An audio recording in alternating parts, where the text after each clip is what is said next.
ya tienen necesidades y vamos a estar orando por ellas en esta tarde. Mire, ahí me gustaría leer este versículo ahí en Salmo 5. Dice, escucha, oh Jehová, mis palabras, considera mi gemir. Está atento a la voz de mi clamor, Rey mío y Dios mío, porque a ti oraré. Oh Jehová, de mañana oirás mi voz, de mañana me presentaré delante de ti y esperaré.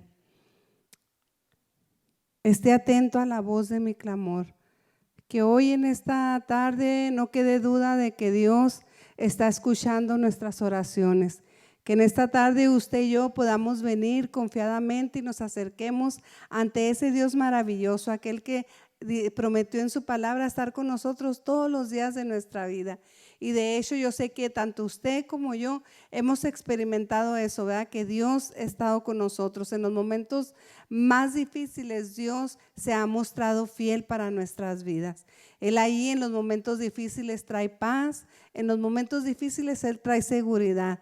Y aún en los momentos más imposibles, Él ha traído conformidad, ha traído esa paz que sobrepasa todo entendimiento a nuestras vidas. Por eso hoy estamos aquí delante de su presencia. Vamos a estar orando en esta tarde. Padre, yo le pido a usted en esta hora que me acompañe también. Padre, estamos delante de tu presencia. Dios, venimos allegándonos como dice tu palabra.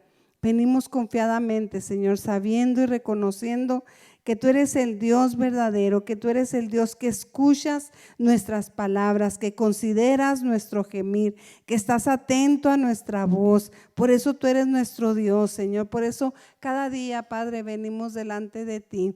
Cada día, Señor, nos presentamos delante de ti. Padre, en esta iglesia, Señor, hay un grupo de oradores, Dios, que están ahí firmes, constantes, día con día, trayendo nuestras necesidades, Señor, delante de ti. Por eso hoy, Señor, nos allegamos una vez más delante de ti. Padre, reconociendo que tú eres el Dios que sí escuchas, el Dios que contestas.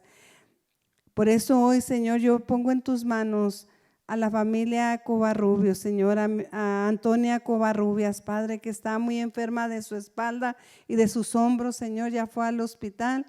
Parece ser que no le encuentran, no saben los doctores qué es lo que tiene, pero Señor, tú que nos formaste desde el vientre de nuestra madre, Señor, yo sé que tú le conoces, yo sé que tú sabes, Señor, lo que está pasando en ese cuerpo. Por eso hoy, Señor, la ponemos en tus manos, creyendo, Dios, que tú le sanas, Padre, que tú quitas todo dolor de su espalda y de su hombro, y que tal vez aunque los médicos no sepan, Señor, qué es lo que está pasando, tú sí sabes, tú le conoces, Dios. Por eso hoy la ponemos en tus manos. Mira, también traemos delante de ti a la familia Bravo. Esta familia, Señor, te conoce únicamente de oídas, Dios, pero queremos que esa salvación, que tú vengas, Padre, y mores en esos corazones, Dios.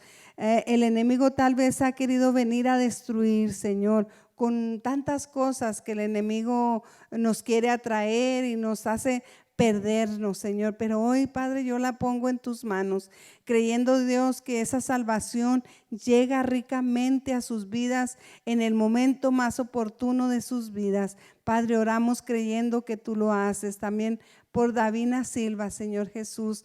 Esta semana fue un día un poco difícil para nuestros hermanos Silva, Señor. Los ponemos en tus manos, ponemos a esta muchacha, Señor, esta niña en tus manos. Padre, sabiendo que tú eres el que tienes control de todas las cosas. Tu palabra una vez más nos dice que todas las cosas, Señor, para aquellos, para los que estamos en ti, Señor, nos ayudan para bien. Y en estos momentos difíciles, Señor, debemos de creer, Padre, y aunque sabemos que nuestra fe falla, Señor, cuando nos encontramos en momentos tan difíciles como estos, Señor. Hoy por eso hay un pueblo aquí reunido, por eso estamos como un pueblo, Señor, reunidos juntamente, orando los unos por los otros. Padre, para que aquellos que hoy se sienten un poco débiles, ya sea por las circunstancias, por la adversidad, Señor, hoy, Señor, oramos nosotros creyendo por ellos, Señor, que tú le levantas, creyendo, Señor, que tú eres el que estás obrando de una manera sobrenatural en Davina Silva. También te pongo a mis hermanos Silva, Señor, a mi hermana y a mi hermano, Señor. Sé tú su fuerza, sé tú su fortaleza en todo momento. Sé tú, Señor, el que esté allí en todo tiempo en sus vidas. Mira a Luciano también. Este hermano Luciano, Señor, también que se encuentra muy enfermo de sus huesos, hoy lo ponemos en tus manos, Señor, creyendo que tú traes sanidad completa para su cuerpo. Sabemos que en cada una de ellas, Señor, es tu voluntad. Nosotros solamente oramos creyendo y deseando, Señor, que así sea. Pero tú que conoces y sabes todas las cosas, Padre, tú obras y tú haces las cosas mejor que nosotros. Señor, nuestro deseo es Señor, que nuestro hermano Luciano sea sanado completamente de sus huesos, Señor. También te pido por Sergio, ¿verdad? Que es el primo de nuestra hermana Noemí. Mira, Dios, lo ponemos en tus manos, Padre, creyendo, Señor, que tú estás obrando en su vida, Padre. Mira, Dios, él se encuentra muy enfermo de esta enfermedad, del COVID, Señor Jesús. Para ti no hay nada imposible. Parece que está muy enfermo, está en el hospital de gravedad, Dios, pero hoy lo ponemos en tus manos. Para ti no hay distancia, Señor. Hoy, Señor, creemos que tú vas y entras hasta ese cuarto. Ponemos a Sergio, también ponemos a Rebeca, Señor, que también se le dio esa noticia. Yo sé que viene una pesadumbre, Padre, viene un temor a sus vidas con esta enfermedad, ya que muchas veces viene y nos asciende la muerte, Padre, pero hoy creemos que tú tienes todas las cosas en control y creemos que tú les vas a levantar de esta situación donde ellos se encuentran. Hoy te pido, Dios, que tú traigas esa paz que sobrepasa todo entendimiento sobre sus vidas. El momento que ellos están pasando no es fácil, pero contigo, Señor, es mucho mejor. Hoy, Señor, creemos que tú les sanas completamente tanto a Sergio como a Rebeca, Padre, y que tú traes esa paz que sobrepasa todo entendimiento sobre sus vidas. Mira, Señor, también te pedimos por la familia Ortega, ya que acaban de perder a un ser querido. Dios, son momentos muy difíciles, Señor, momentos donde los familiares, Padre, cuando se pierde a un ser querido, Dios, donde ya no le van a volver a ver, Señor Jesús. Creo que es algo de lo más difícil que un ser humano puede estar pasando en esta tierra.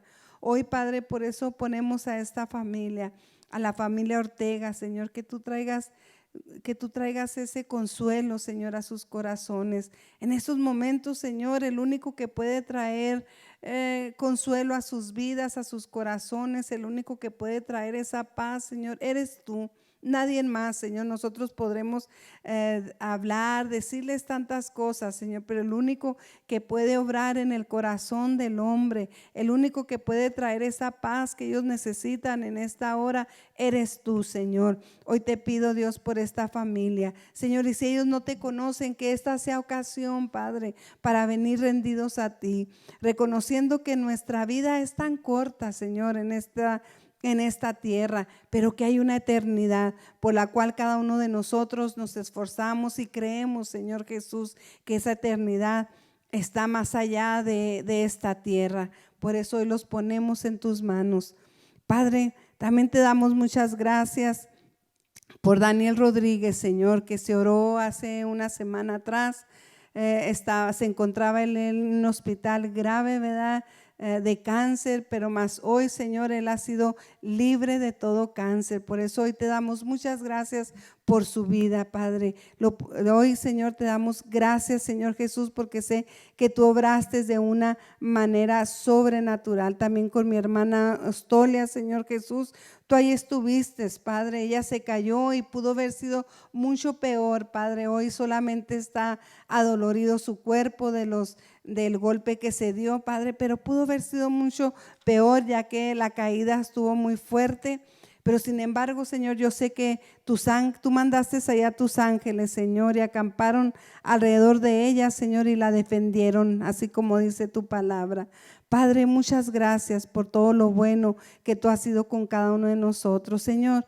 También pongo en tus manos a cada una de las familias que están pasando por alguna dificultad, Señor, a esas familias que tal vez ahorita tienen algún ser querido hospitalizado, ya sea por el COVID o por cualquier otra situación, Señor. De cualquier modo es difícil ahorita si tenemos a un miembro de la familia en un hospital, ya que no se puede ver, Señor Jesús. Hoy, Señor, te pido que tú traigas paz, Señor, a cada una de esas familias. Si hubiese alguna otra necesidad, Señor, tú la conoces, tú sabes todas las cosas, Padre. Hoy lo ponemos en tus manos. Una vez más, Señor, que se haga tu divina y perfecta voluntad. Nuestro deseo es este, Señor, que cada una de estas familias sean sanadas, sean restauradas, Padre, sean llenas de tu presencia, Señor. Hoy, Señor, sé que tú obras para bien en todas las cosas y por eso hoy te damos muchas, muchas gracias. En el nombre de Jesús, amén y amén. Dios me los bendiga a cada uno de ustedes que están aquí. Estamos aquí delante de ustedes, ¿verdad? Hoy usted que nos acompañó por medio de las redes sociales, estamos contentos de saber que usted se está conectando, ¿verdad? Algunos de mis hermanos, ¿verdad? Algunos de los que no pueden venir, ya sea por cualquier circunstancia, ¿verdad? Sé que usted se está conectando por esas redes sociales y estamos agradecidos, ¿verdad? Le digo una vez más, no se pierda estas clases son bien importantes, ya que el maestro, ¿verdad? Cada día que él va a venir se prepara para traer una palabra, ¿verdad? Que traiga no solamente confort, sino sabiduría a nuestras vidas. Entonces, estamos contentos de verle a usted, a cada uno de ustedes que están aquí en esta hora y pronto daremos comienzo, ¿verdad? Al nuevo servicio. También recordándoles, ¿verdad? Que este mes es el mes de oración.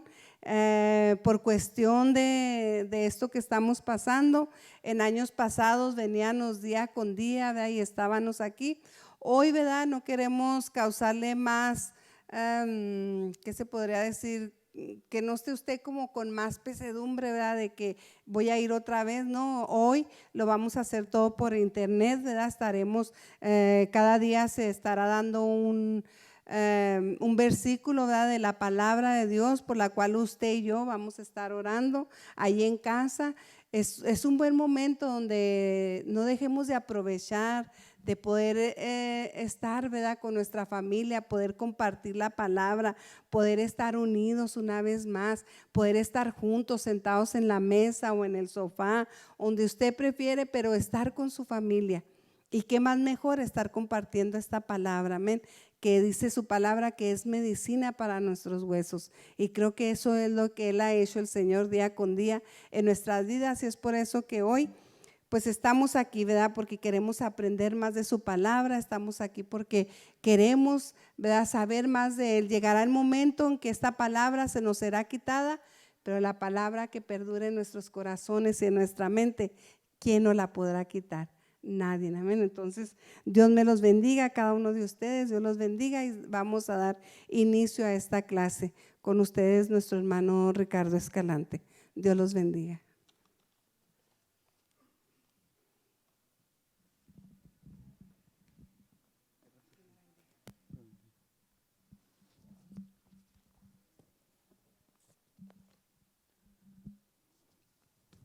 Gloria a Dios. Dios les bendiga, hermanos, en esta tarde.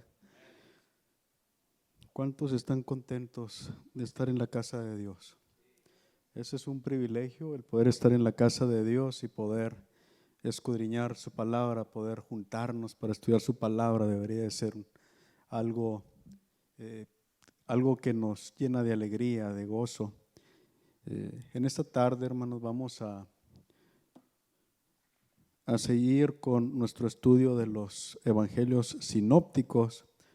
¿Alguien se recuerda de qué estuvimos hablando la semana pasada?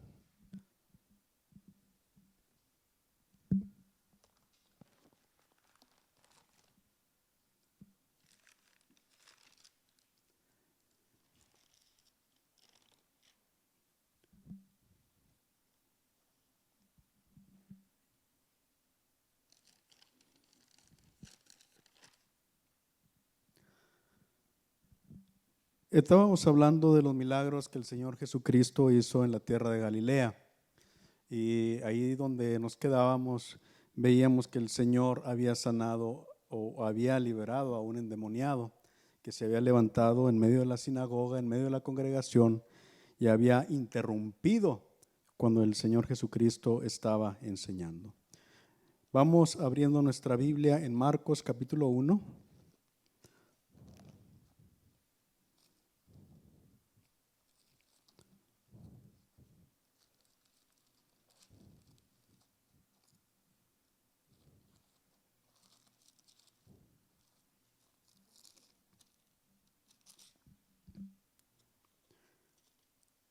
Y vamos a comenzar a leer en el verso 29.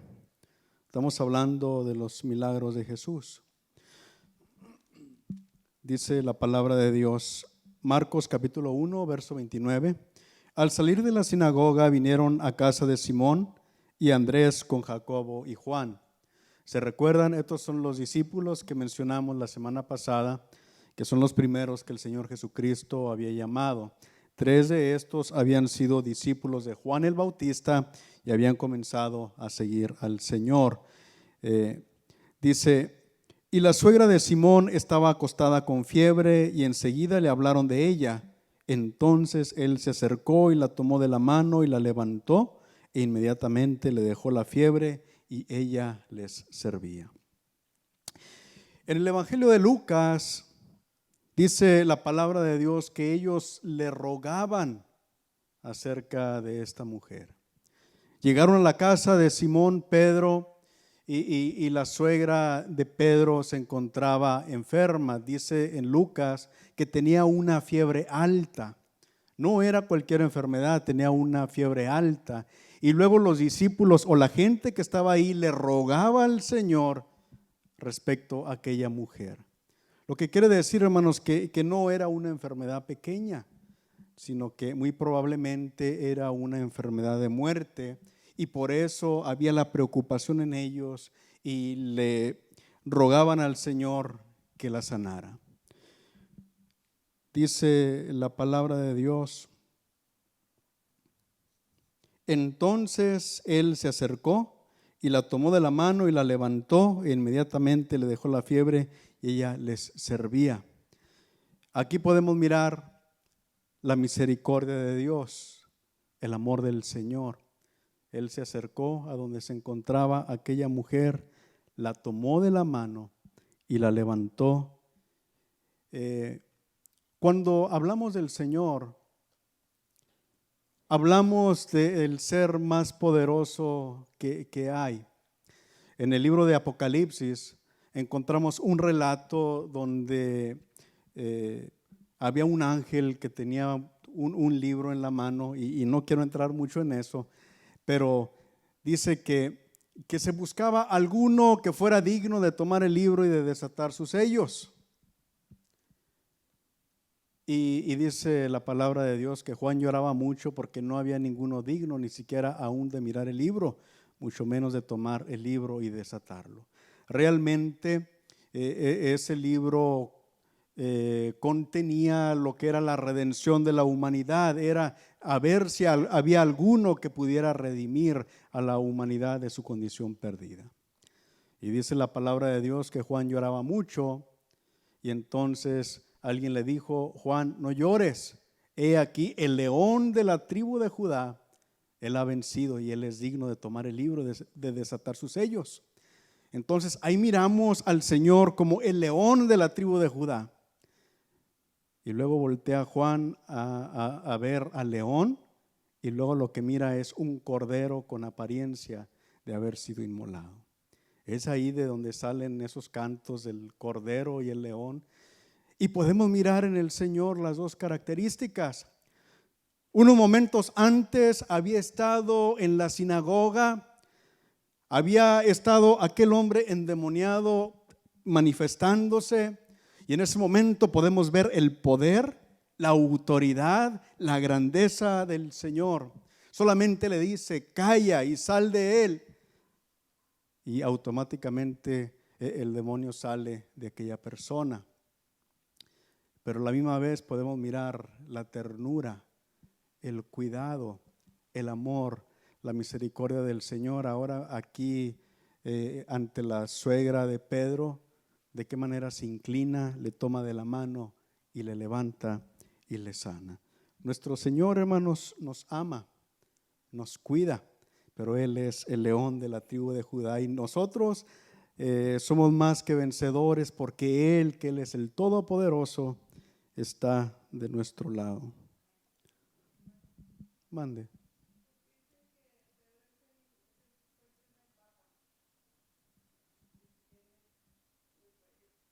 ¿Por qué dicen que Pedro fue el primer papa?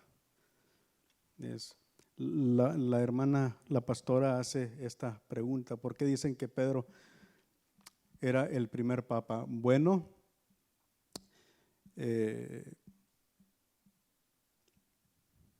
es una buena pregunta.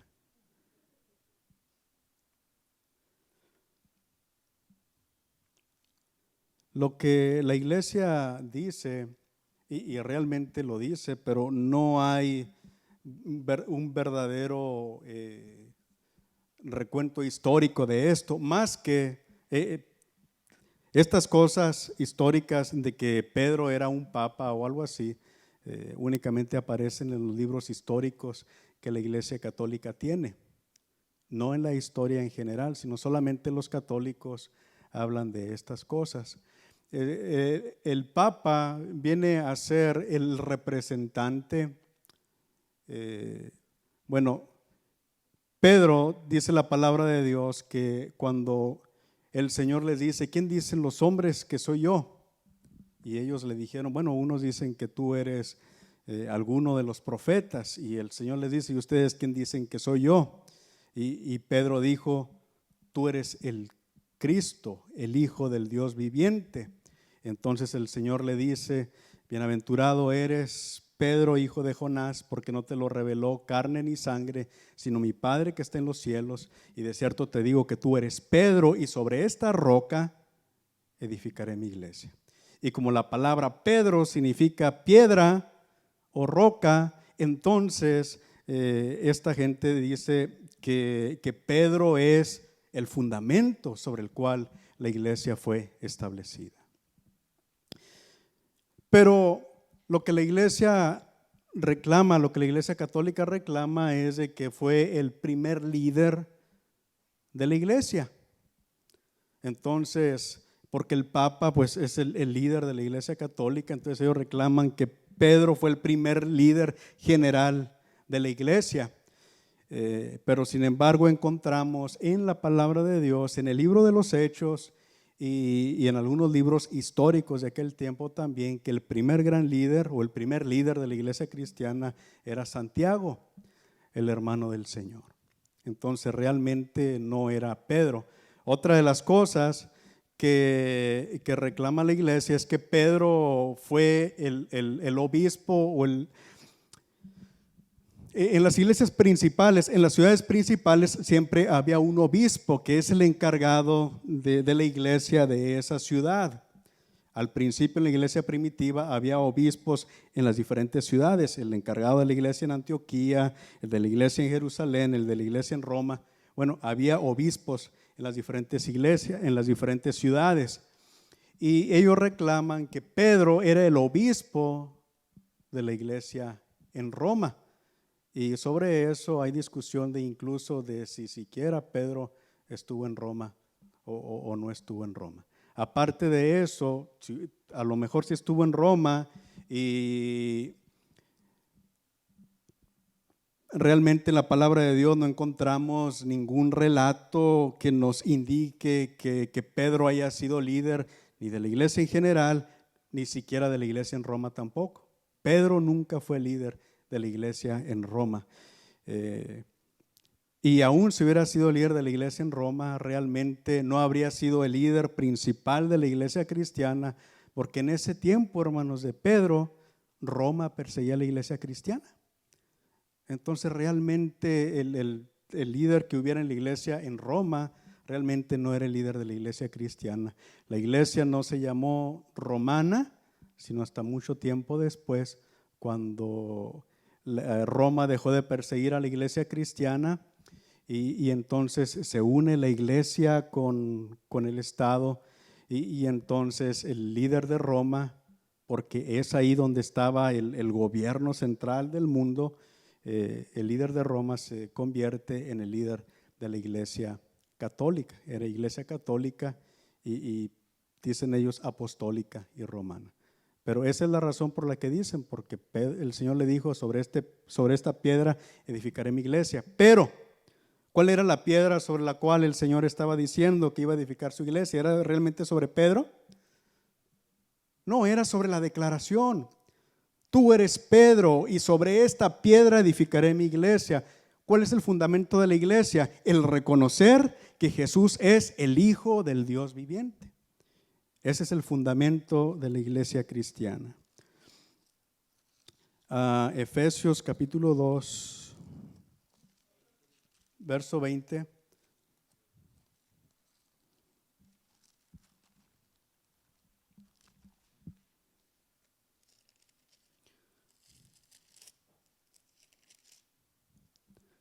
Efesios 2:20 dice, edificado sobre el fundamento de los apóstoles y profetas, siendo la principal piedra del ángulo Jesucristo mismo. Entonces, ¿cuál es el fundamento de la iglesia? ¿Cuál es la piedra sobre la cual la iglesia es fundada? Es Jesucristo. En ninguna parte en la palabra de Dios se nos dice ni vagamente que Pedro es el fundamento de la iglesia. Hay una cosa, hermanos, y reclaman también de que dice la palabra de Dios que el Señor le dijo a Pedro, y a ti te daré las llaves. Entonces, ¿cuáles llaves? Bueno, realmente Pedro fue el primer grande predicador. Encontramos que él fue el primero que predicó y se convirtieron 3,000 personas en su primer mensaje. En el segundo mensaje se convirtieron 5,000 personas más y fue el primero que le predicó a los gentiles. Entonces él fue el primero que entró a predicar el evangelio.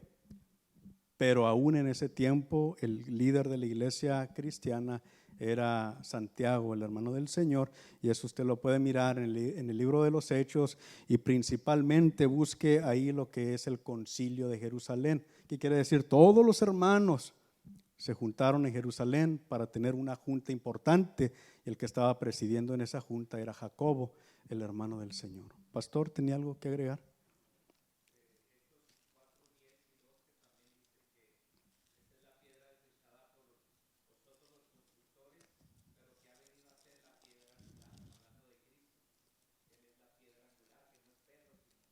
Y esas son palabras de Pedro. Pedro es el que estaba predicando ahí.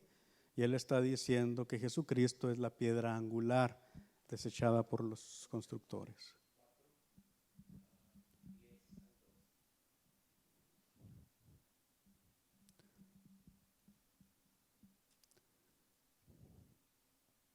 Sí, hermanos, comentarios.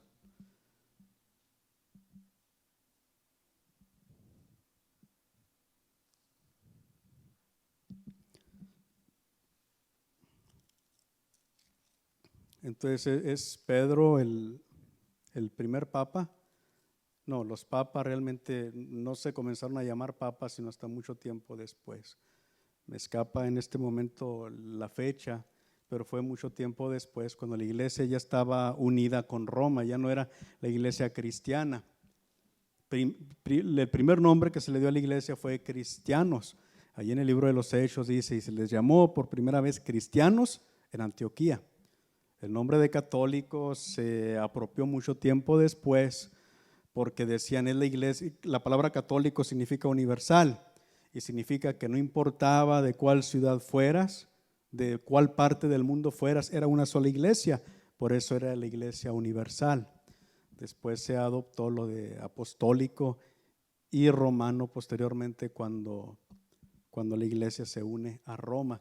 Y en ese momento, hermanos, pues ya no es la iglesia que Cristo estableció. Cristo no estableció una iglesia romana. ¿Preguntas, comentarios?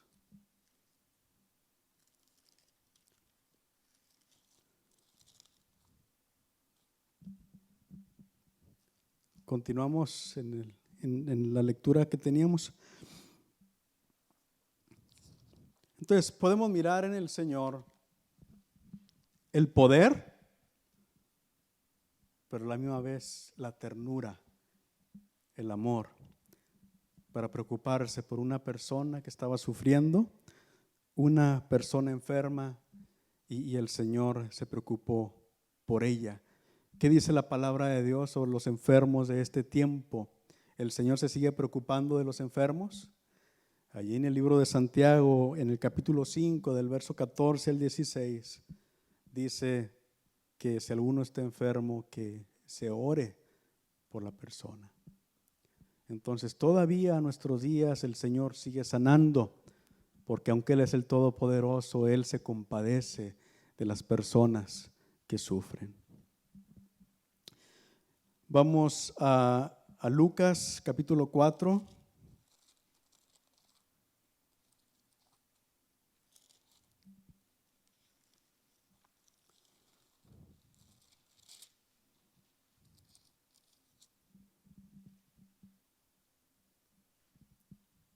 Del verso 40 al 41. Al ponerse el sol, todos los que tenían enfermos de diversas enfermedades los traían a Él, y Él, poniendo las manos sobre cada uno de ellos, los sanaba. También salían demonios de muchos, dando voces y diciendo: tú eres el Hijo de Dios. Pero Él los reprendía y no les dejaba hablar, porque sabían que Él era el Cristo.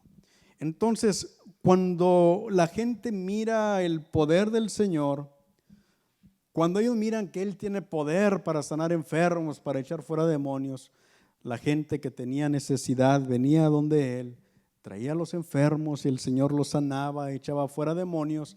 Y luego dice la palabra de Dios que los demonios testificaban y le decían: tú eres el Cristo. Y el Señor los callaba. ¿Por qué? Él no necesitaba el testimonio de los diablos, de demonios. Y sabe, hermano, que en nuestro tiempo hay muchas personas que dicen: no, pero si yo sí creo en Dios. Usted le quiere hablar del evangelio, ellos dicen: no, pero yo sí creo en Dios. Pero ¿cuál es la ventaja o cuál es la ganancia en eso? Si dice la palabra de Dios que aún el diablo cree, los demonios creen y tiemblan. No es suficiente con creer.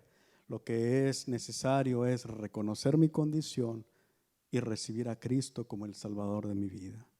Esos demonios que salían de ahí diciendo: tú eres el Cristo, no eran salvos, porque no eran salvos. El Señor no murió para salvar a los ángeles. Qué privilegio que Él murió para salvarnos a nosotros, y ahora nosotros solamente necesitamos confesarle para ser salvos. Entonces se extendió por todas partes la noticia del poder de Cristo y la gente se amontonaba. Ojalá que la iglesia de hoy en día fuera un testimonio también. Aquí en la iglesia por todo el mundo, la iglesia cristiana, debería de manifestarse el poder transformador, sanador, liberador de Cristo. Ahora nosotros somos los que tenemos la palabra de Dios, los que guardamos la palabra de Dios. Y nosotros, dice la palabra de Dios, más adelante vamos a ver que dice que somos la luz del mundo. Nosotros somos los encargados de llevar adelante el evangelio. Ojalá que hubiera esa manifestación de poder en nuestro tiempo, para que la gente corriera, se amontonara a escuchar la palabra de Dios. Ahora, es cierto también que hay veces que la gente tiene alguna necesidad, alguna enfermedad, y corre a donde los hermanos para ser sanado. Pero entendemos que la prioridad del Señor no es sanar enfermos, sino salvar a las personas. A veces en algunas iglesias se hacen cultos de oración y luego se aceptan peticiones y que la gente pida oración por lo que sea, y luego la gente de allá afuera pide oración por sus enfermos. Y pido oración por mis enfermos. Sí, pero eso no es lo más importante. Lo importante es que vengan y reconozcan a Cristo, no que busquen al sanador, sino que reciban al Salvador de su vida. Eso es lo importante. Y eso es lo que nosotros como iglesia deberíamos de predicar. Marcos 1, del 35 al 39.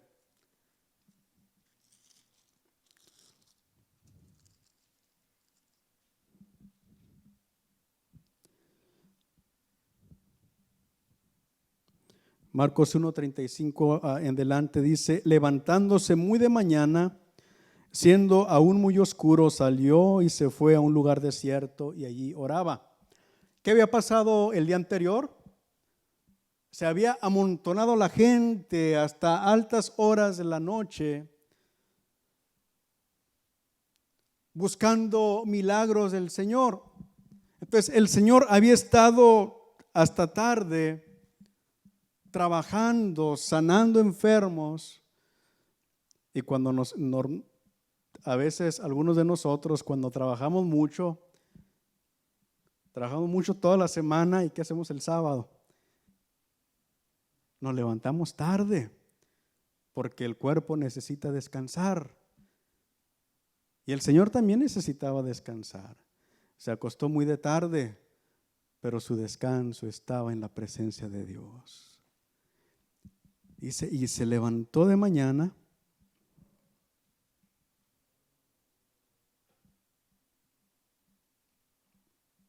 Muy de mañana, siendo aún muy oscuro, salió y se fue a un lugar desierto y ahí oraba. Porque hay descanso en la presencia de Dios. Y porque para él lo más importante seguía siendo la comunión con su Padre. Su vida espiritual era lo más importante para él. Y estaba orando. Y luego dice, y le buscó Simón y los que con él estaban. ¿A quién le gusta que lo interrumpan cuando está orando? Y el Señor estaba orando. Y luego viene Simón y los otros que con él estaban y lo interrumpieron. Y el Señor se enojó. El Señor les dijo, vamos a los lugares vecinos para que predique también allí, porque para esto he venido. Y predicaba en las sinagogas de ellos en toda Galilea y echaba fuera a los demonios.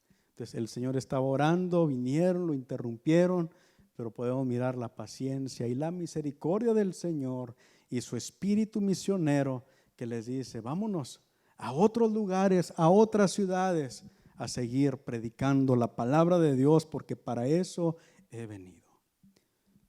Hemos hablado de que debemos de reconocer el propósito de nuestra vida, para qué el Señor nos puso aquí. Bueno, el Señor entendía claramente que Él había venido para predicar el Evangelio, para predicar el mensaje del amor de Dios. Gracias, hermano.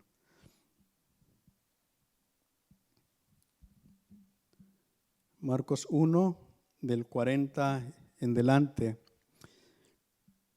Vino a él un leproso rogándole, e hincada la rodilla le dijo, si quieres puedes limpiarme. Y Jesús, teniendo misericordia de él, extendió la mano y le tocó y le dijo, quiero, sé limpio. Los leprosos, hermanos, eran personas que tenían una enfermedad altamente infecciosa. No necesariamente muy contagiosa, pero sí muy infecciosa. La lepra es una enfermedad causada por bacterias. Y lo que hace la bacteria esta es que se va comiendo el cuerpo. Produce llagas, produce que la persona pierda la sensibilidad en sus miembros. Así es de que una persona que tiene lepra puede lastimarse, puede golpearse y no sentir nada, no darse cuenta. Y esa bacteria se va comiendo el cuerpo, y si no es tratada correctamente, puede llegar el tiempo en que entra y daña los miembros vitales del cuerpo y la persona muere. Entonces, pero como era una enfermedad infecciosa, la persona que tenía lepra era considerada impura. De acuerdo a la ley, era una persona impura, no podía acercarse a las demás personas. De tal forma que cuando que la persona debía estar cubierta afuera del muro de la ciudad, y si alguien se acercaba, aquella persona tenía que gritar: soy impuro, para que la gente no se acercara a él. Pero miren el atrevimiento de este leproso. Viene a donde el Señor, no viene gritando: soy impuro, no se acerque. No, sino que le dice: si quieres, puedes limpiarme. Cuando el leproso hace eso, hermano, él se está arriesgando a que se cumpliera lo que estaba establecido en la ley, que era que esa persona podía ser muerta a pedradas. Apedreaban a la persona que hacía eso y lo mataban. Es a lo que se está arriesgando esta persona, pero viene ante el Señor y le dice: si quieres, puedes limpiarme. La otra opción, ¿cuál era? Que tenía que morir. Y el Señor le dice: quiero, sé limpio. ¿Y qué hizo? ¿Solamente dio la palabra y el leproso fue sanado? ¿Qué hizo? Extendió su mano y le tocó. Estamos hablando del amor y la misericordia de Dios. ¿Sabe que la lepra es símbolo del pecado? Infecta la vida del hombre, nos cambia, nos deforma. ¿Qué es el pecado? El pecado es la deformación de los instintos naturales que Dios puso en el hombre.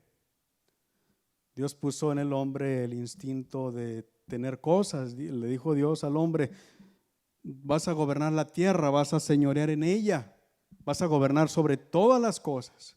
Y luego le dio a la mujer, le dio para que se reprodujera, le dijo: llenen la tierra, tengan muchos hijos.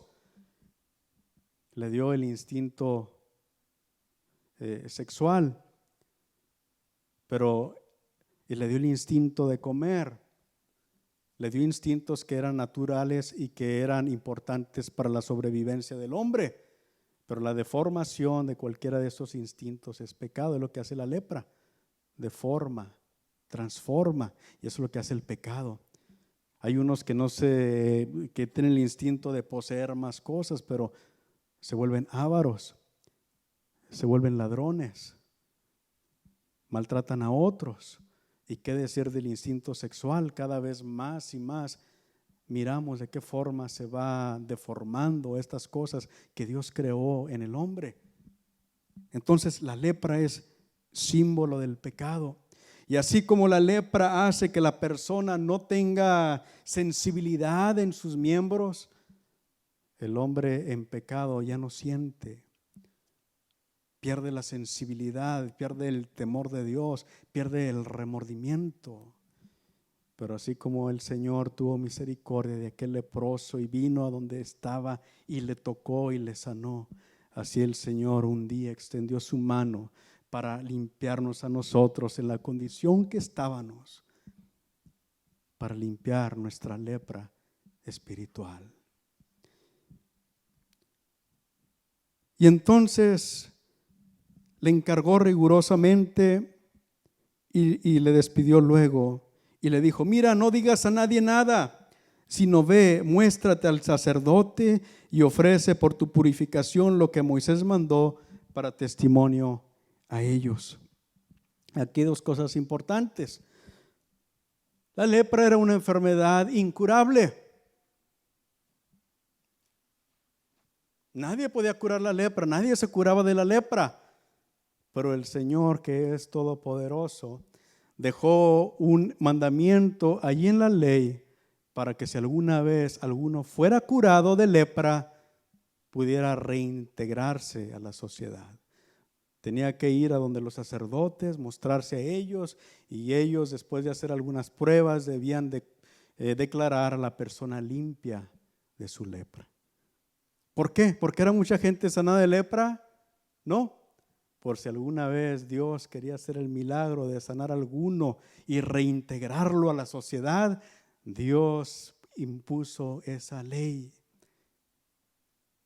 Qué triste hubiera sido que el Señor lo hubiera sanado, pero como no había una ley para reinstaurar a la persona a la sociedad, se hubiera quedado condenado como leproso para siempre.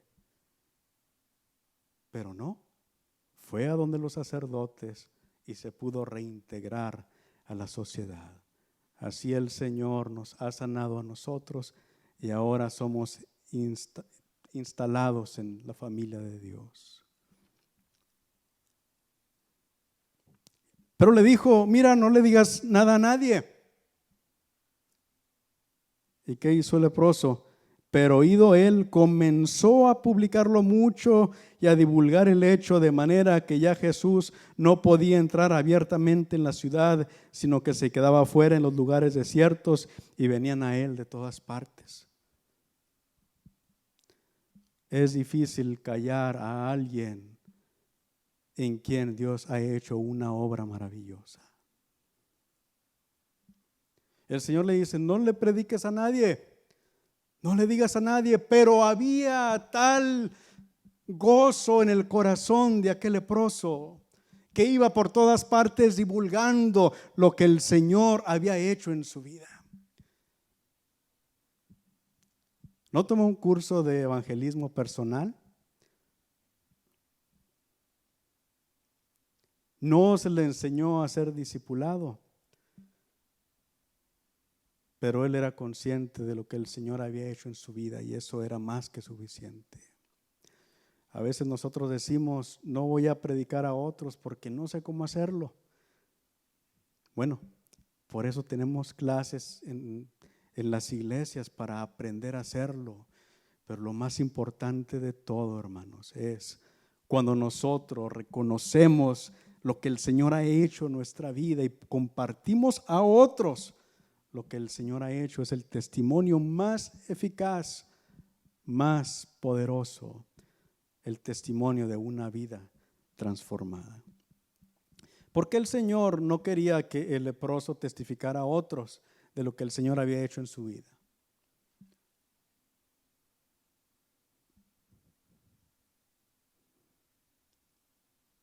Por lo que dice ahí, de manera que Jesús ya no podía entrar abiertamente en la ciudad, sino que se quedaba afuera en los lugares desiertos. ¿Por qué? Porque la gente se amontonaba. Mire, en ese tiempo ellos estaban esperando al Mesías. Y cuando la gente veía las obras y los milagros que el Señor hacía, la gente corría donde el maestro. Y dice la palabra de Dios que en alguna ocasión incluso querían levantarlo y hacerlo su rey, con la esperanza de ir a derrocar a Roma. Pero eso no era el propósito del Señor. Todavía no era el tiempo del Señor. Entonces, era la razón por la que el Señor le dice a este hombre, o le dijo a este hombre, que no le dijera a nadie lo que él había hecho en su vida.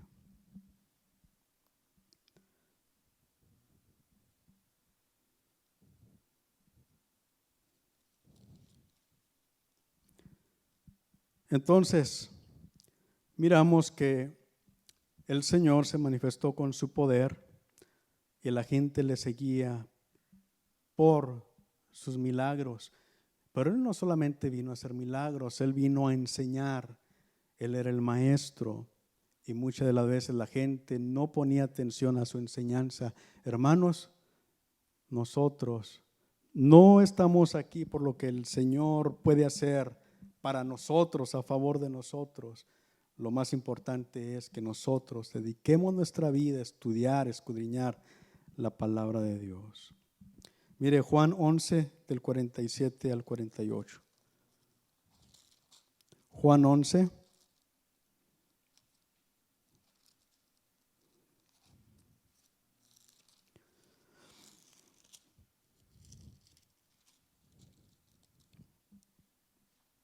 Entonces los principales sacerdotes y los fariseos reunieron el concilio y dijeron, ¿qué haremos? porque este hombre hace muchas señales. Si le dejamos así, todos creerán en él y vendrán los romanos y destruirán nuestro lugar santo y nuestra nación. Era el temor de los religiosos de su tiempo, que si la gente seguía hablando de Cristo, si ellos dejaban a Cristo, la gente iba a venir para hacerle su rey y entonces iba a haber enfrentamiento con Roma.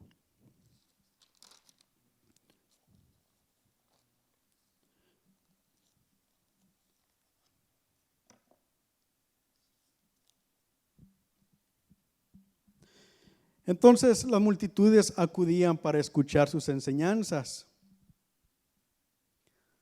pero no todos los que escuchaban sus enseñanzas recibieron bien sus enseñanzas. Había entre la gente que escuchaba al maestro cuando el maestro enseñaba, había los religiosos, había gente celosa de su religión que no tenían un corazón dispuesto para escuchar a Jesús.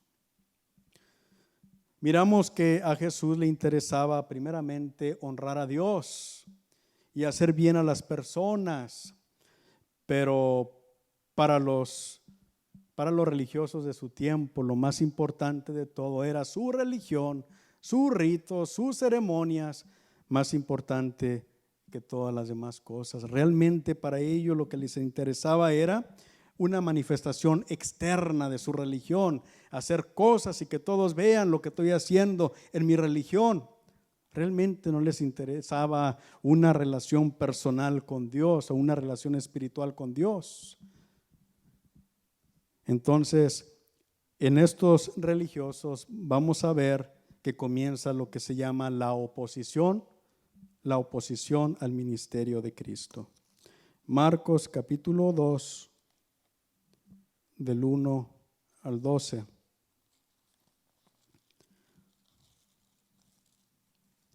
Marcos 2.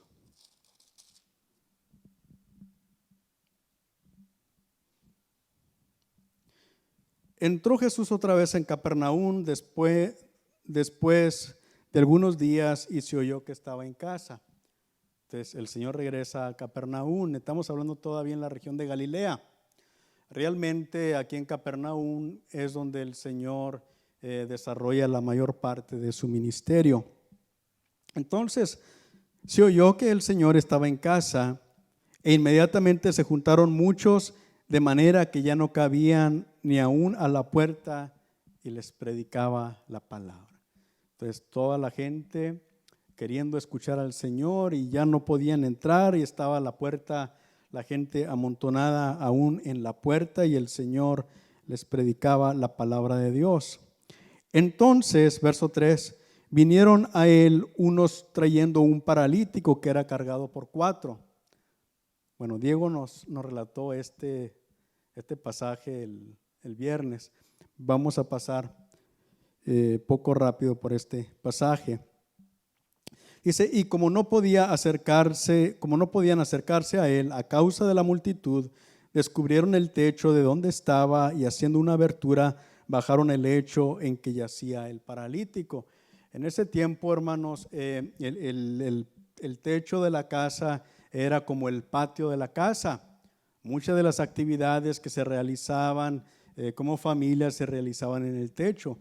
Estas casas tenían escalera alrededor de la casa de tal forma que la gente subía al techo y allí era donde la gente convivía. Entonces, como no podían entrar estos 4 hombres que venían cargando al paralítico, pues suben al techo, hacen un agujero en el techo de la casa y bajan al paralítico en el lecho y lo pone delante de Jesús. Al ver Jesús la fe de ellos, dijo al paralítico, hijo, tus pecados te son perdonados. Aquí algunos han dicho, bueno, el Señor al mirar la fe de aquellos que estaban arriba, le dijo al paralítico, tus pecados te son perdonados. Pero resulta que para que mis pecados sean perdonados, yo tengo que depositar mi fe en Cristo. El Señor miró la fe de ellos, pero sin duda que también miró la fe del que estaba ahí. Porque yo creo que él estaba de acuerdo de que lo llevaran. Él estaba de acuerdo de ir a la presencia del Señor. Él estaba de acuerdo de que lo bajaran por aquel techo, de que lo exhibieran. Y yo no puedo mirar, no puedo imaginar los ojos de maravilla, de amor del paralítico al maestro. Y el Señor al mirarlos y al mirarlo a él le dijo: tus pecados te son perdonados. ¿Para qué lo llevaban los amigos? Para que fuera sanado de su enfermedad. Pero realmente la necesidad más apremiante era la salvación del alma, el perdón de los pecados de aquel hombre. Y estaban ahí, el verso 6, estaban ahí sentados algunos de los escribas, los cuales cavilaban en sus corazones. Los escribas, hermanos, hemos dicho que eran los copistas de la escritura, era la gente que hacía copias. Antes los libros bíblicos se escribían a mano, se copiaban a mano, y era el trabajo de los escribas. Y esta gente era gente que escudriñaba mucho la escritura y eran maestros, expertos en la ley. Entonces los escribas cavilaban en sus corazones. Verso 7, ¿por qué habla este así? Blasfemias dice, ¿quién puede perdonar pecados sino solo Dios? Tenían media razón los escribas. Tenían la mitad de la razón. Solamente Dios puede perdonar pecados. En donde no tenían razón es que ellos no entendían que el que estaba parado delante de ellos era Dios encarnado. Correcto, solo Dios puede perdonar pecados, pero el Señor sí podía perdonar pecados porque Él es Dios. Hermano.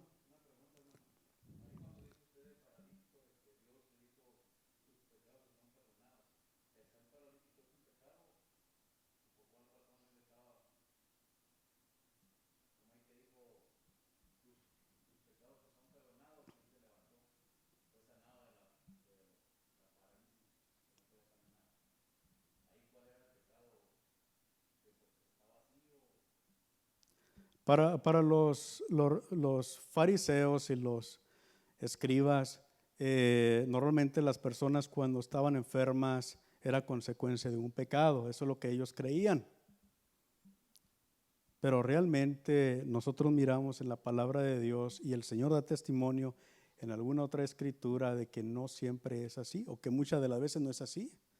Entonces, realmente nomás estaba paralítico, nomás estaba enfermo.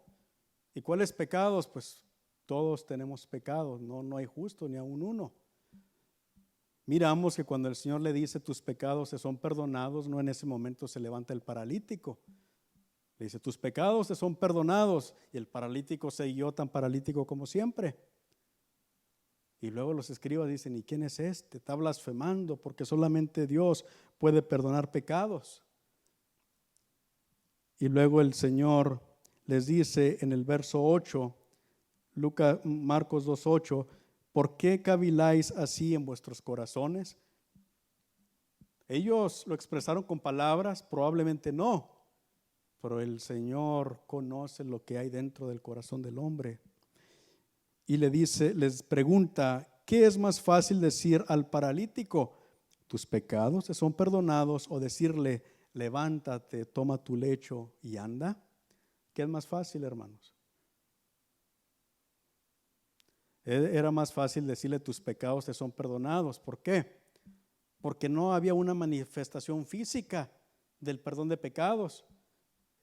En ese momento que el Señor dijo tus pecados te son perdonados, realmente nadie podía testificar si verdaderamente sus pecados habían sido perdonados o no. Eran palabras solamente, eran tan palabras solamente para ellos, que los escribas seguían dudando y decían, este está blasfemando porque sus pecados no fueron perdonados. Pero si el Señor lo dijo, realmente así fue, sus pecados fueron perdonados. Y luego en el verso 10 Pues para que sepáis que el Hijo del Hombre tiene potestad en la tierra para perdonar pecados, le dice al paralítico, a ti te digo, levántate, toma tu lecho y vete a tu casa. Entonces él se levantó enseguida y tomando su lecho salió delante de todos, de manera que todos se asombraron y glorificaban a Dios, diciendo, nunca hemos visto tal cosa. Para que vean que el Hijo del Hombre tiene potestad para perdonar pecados, le dijo al paralítico, levántate. El paralítico se levantó y tomó su lecho y no podía entrar, pero sí pudo salir. Y todos maravillados, diciendo, nunca hemos visto algo así. Y los fariseos y los escribas seguramente callaban, no podían refutar aquello que el Señor acababa de hacer delante de ellos. No lo podían entender, no había explicación para ellos. La única explicación es la que nosotros entendemos, que era Dios mismo ahí. Ahora el Señor, cuando se refiere a sí mismo, se refiere como Hijo del Hombre. Es la primera vez que encontramos ese título en el Señor, el Hijo del Hombre. En el Antiguo Testamento, cuando se menciona estas palabras de Hijo del Hombre, se refiere casi siempre a la debilidad del hombre. El Hijo del Hombre es perecedero, no es solamente un hombre, no es nada poderoso, es hombre mortal solamente. Hay un pasaje, sin embargo, en el Antiguo Testamento donde se menciona a un Hijo del Hombre en Daniel capítulo 7. En el verso, vamos a mirar Daniel capítulo 7, verso 13.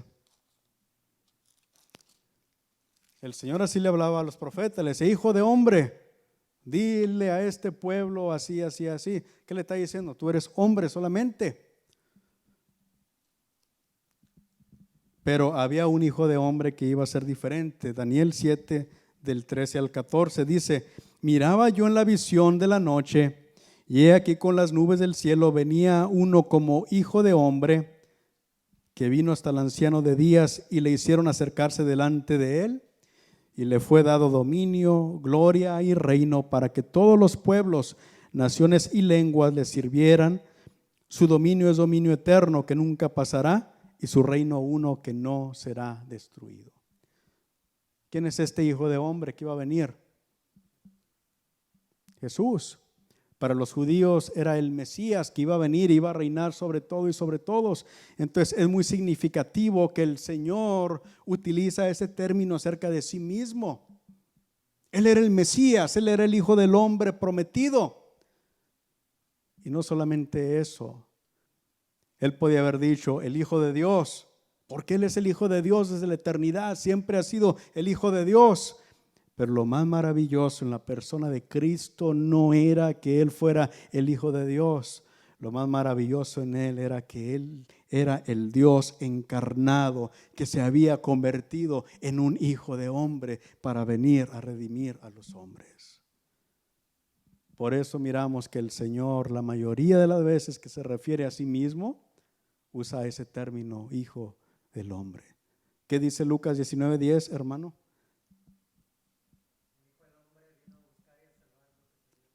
Amén. Porque el Hijo del Hombre vino a buscar y a salvar lo que se había perdido. Ese es el propósito, el Dios que se hizo hombre. Y este Dios que se hizo hombre tenía poder para perdonar pecados. Y la gente maravillada decía, nunca hemos visto una cosa así.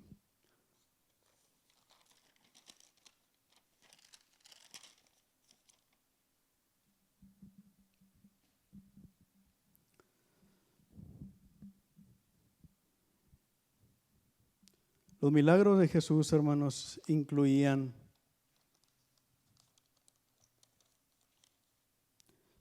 sanidades, expulsión de demonios. Más adelante vamos a ver que incluso había resurrección de muertos.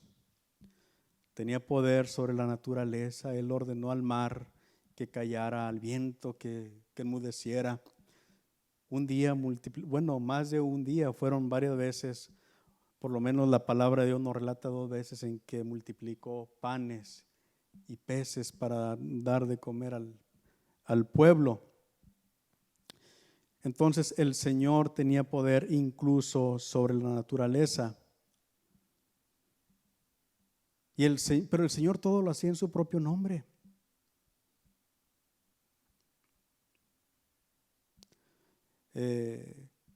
Los profetas siempre decían, así dice Jehová. Pero el Señor decía, para que vean que el Hijo del Hombre tiene poder para perdonar pecados. A ti te digo, levántate. Entonces, era difícil para los fariseos entender y aceptar la enseñanza de Jesús.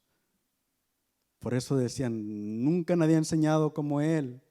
Él enseña con autoridad y sus hechos demostraban que Él verdaderamente tenía la autoridad y el poder, que Él era quien Él decía ser. Todo lo hacía en su propio nombre. Sin embargo, hermanos, Él siempre insistía en su dependencia del Padre y que todo lo hacía en el poder del Espíritu Santo. Vamos a mirar 2 escrituras, Juan 5, del 19 al 20.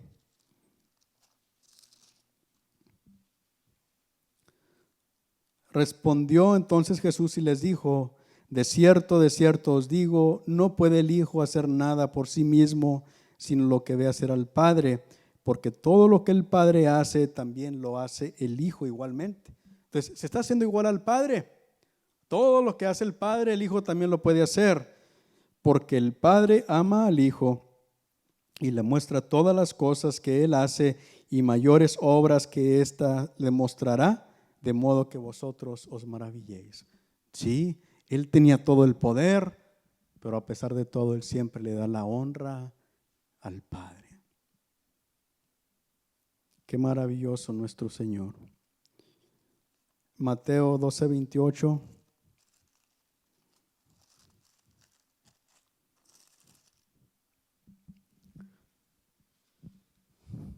Pero si yo por el Espíritu de Dios echo fuera los demonios, ciertamente ha llegado a vosotros el reino de Dios.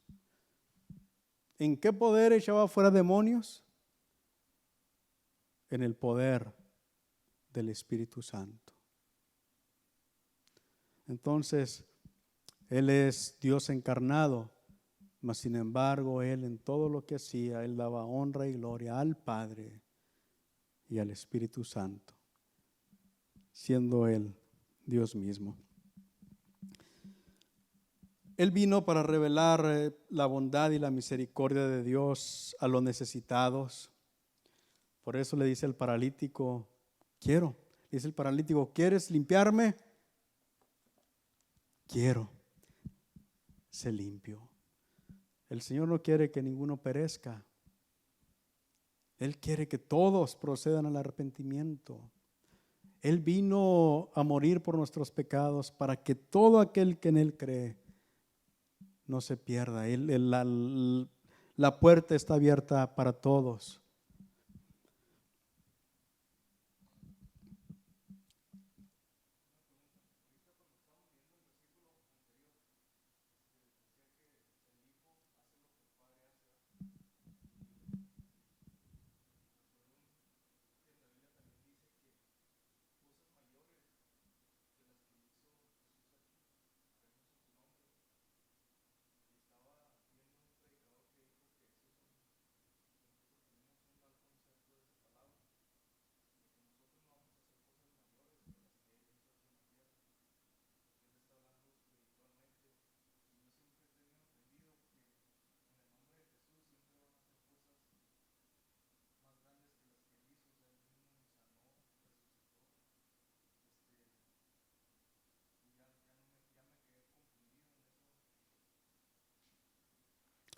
Posiblemente, hermano, el hermano pregunta sobre que dice la palabra de Dios que cosas mayores que estas haréis.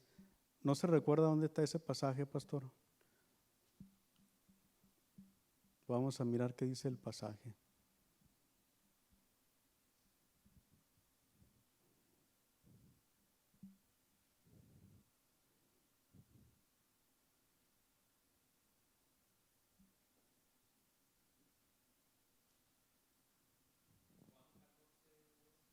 Juan 14:12.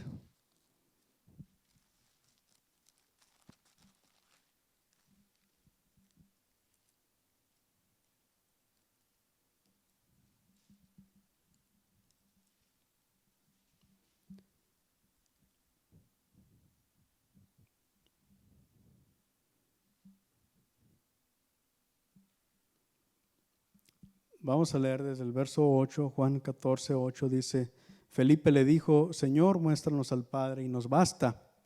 Jesús le dijo, tanto tiempo hace que estoy con vosotros y no me has conocido, Felipe. El que me ha visto a mí ha visto al Padre. ¿Cómo pues dices tú, muéstranos al Padre? ¿No creéis que yo soy en el Padre y el Padre en mí? Las palabras que yo os hablo no las hablo por mi propia cuenta, sino que el Padre que mora en mí, Él hace las obras. Creedme que yo soy en el Padre y el Padre en mí. De otra manera, creedme por las mismas obras. De cierto os digo, el que en mí cree, las obras que yo hago, Él las hará también, y aún mayores hará, porque yo voy al Padre, y todo lo que pidiereis al Padre en mi nombre, lo haré, para que el Padre sea glorificado en el Hijo. Si algo pidieres en mi nombre, yo lo haré. Dice el Señor, el que en mí cree, las obras que yo hago, Él las hará también, y aún mayores, dice, porque yo voy al Padre. Entonces, realmente a lo que se refiere el Señor es que cuando Él va al Padre, en ese momento termina la obra del Señor, ahí termina lo que el Señor está haciendo. Pero ahora Dios Padre, que hacía obras, de acuerdo a este pasaje, a través de Jesucristo, va a continuar haciendo obras, milagros, señales, a través de la iglesia, a través de los que creen en Él. Nunca podemos pensar que vamos a hacer más que el Señor, porque dice aquí, dice el pasaje, y todo lo que pidieres al Padre en mi nombre, ¿quién lo va a hacer?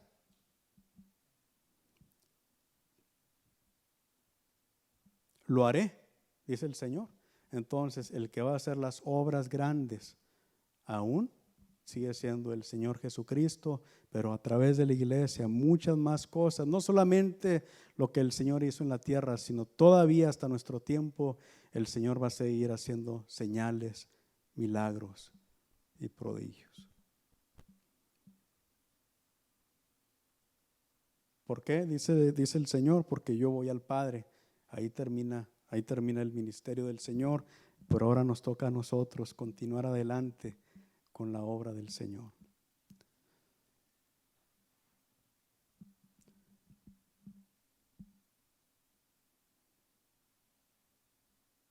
Preguntas, comentarios, hermanos. Yo creo que ya es el tiempo.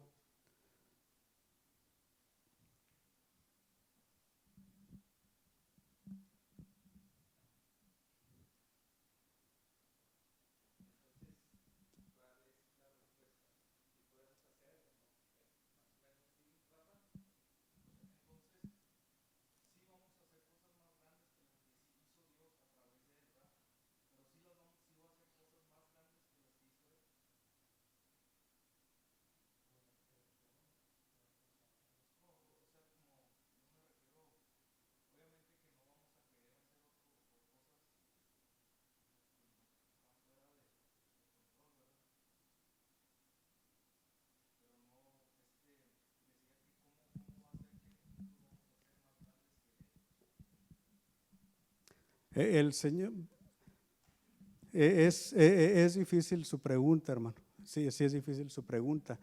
Realmente lo que nosotros nos debe de preocupar es de que el Señor va a ser el que va a hacer las cosas. Y el Señor sanó enfermos. Y en nuestro tiempo sigue habiendo gente que sigue sanando de grandes enfermedades, que el Señor usa a personas para hacer grandes señales, para sanar enfermedades mortales. Hay gente que ha sido sanada de SIDA por la oración de alguna persona. Han habido muertos que han sido resucitados. Entonces, no podemos decir que señales más grandes que el Señor, pero sí muchas señales el Señor está haciendo en nuestro tiempo a través de la iglesia, pero entendemos que sigue siendo Cristo el que hace los milagros. Creo que lo que tendríamos que hacer es ir al original. La semana que entra puedo indagar un poquito más al original a ver qué significa la palabra mayores. Porque para mí yo tengo la impresión de que no significa más grandes, sino muchas más cosas. Pero vamos a ver lo que en el original griego significa este pasaje. ¿Sí? Pastor.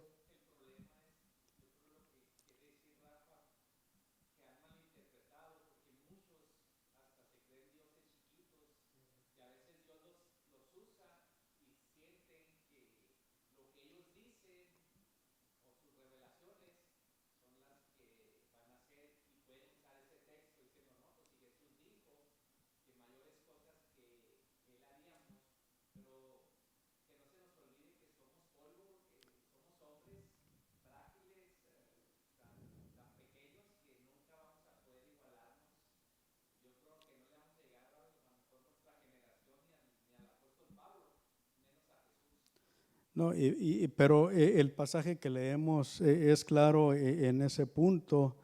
Dice, y todo lo que pidieres al Padre en mi nombre, yo lo haré. O sea, aún lo que sigue aconteciendo en la iglesia, sigue siendo Cristo el que lo hace. Solamente somos un instrumento. Nosotros le pedimos al Padre y Dios en su misericordia, Cristo en su misericordia hace cosas en nosotros. Y el verso 14 dice, si algo pidieres en mi nombre, yo lo haré. Entonces sigue siendo Cristo. Entonces, en cuanto a eso, no puede haber confusión. Nosotros estamos abajo de Cristo. Cristo es el que hace todas las cosas.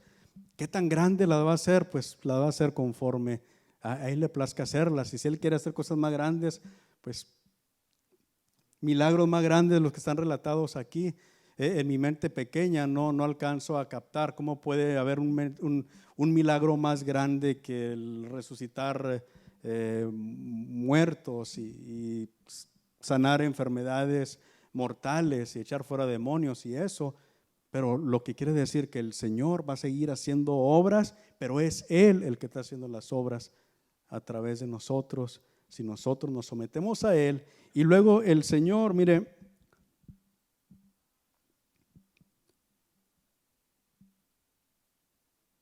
el Señor mismo en el verso 10, 14:10 dice, ¿no crees que yo soy en el Padre y el Padre en mí? Las palabras que yo os hablo no las hablo por mi propia cuenta, sino que el Padre que mora en mí, Él hace las obras. Entonces, aún Jesús está dando gloria al Padre, gloria a Dios, porque de Dios es toda la honra y toda la gloria. Y el Señor quiere usarnos de alguna manera, pues a Él sea la honra y a Él sea la gloria. Y si a veces oramos por alguno y en lugar de sanarse se muere, pues todo está en las manos de Dios. Él es el que hace conforme a su voluntad. Nosotros solamente nos sometemos a Él y Él es el que va a hacer todas las cosas.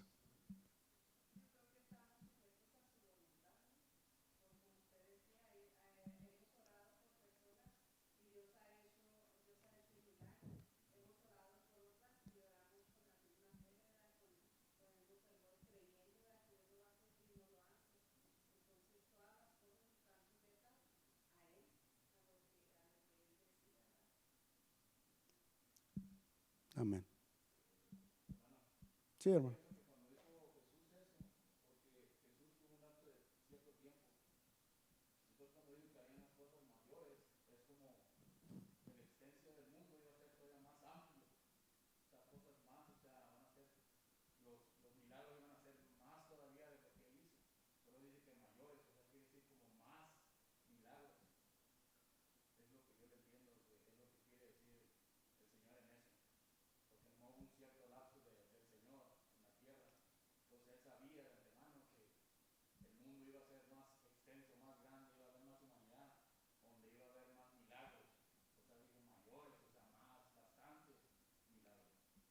Amén. Yo creo, realmente, hermano, yo creo que por ahí va lo que el Señor dice en estas palabras. Realmente a través del tiempo de la iglesia, el periodo de la iglesia, han sido muchos más los milagros que han habido que los que se realizaron en el tiempo cuando Jesús caminó sobre la tierra. Pero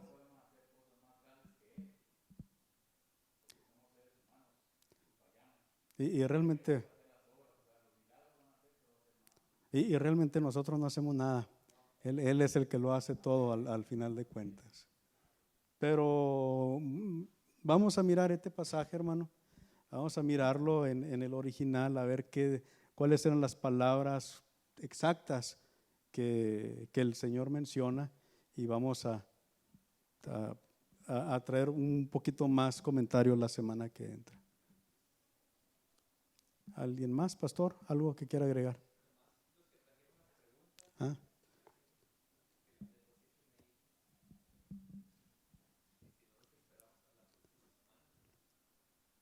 Si alguien tiene preguntas, las depositan.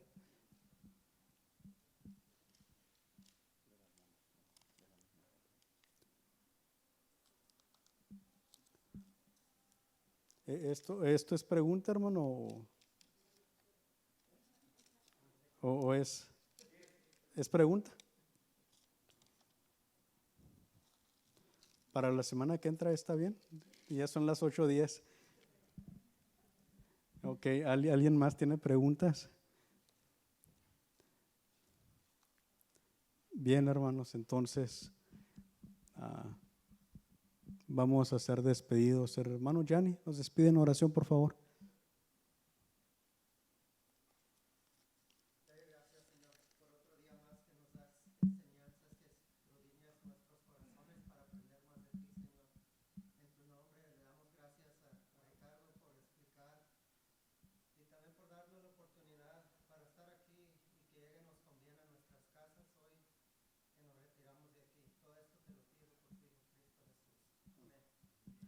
Gloria a Dios. Dios les bendiga, hermanos.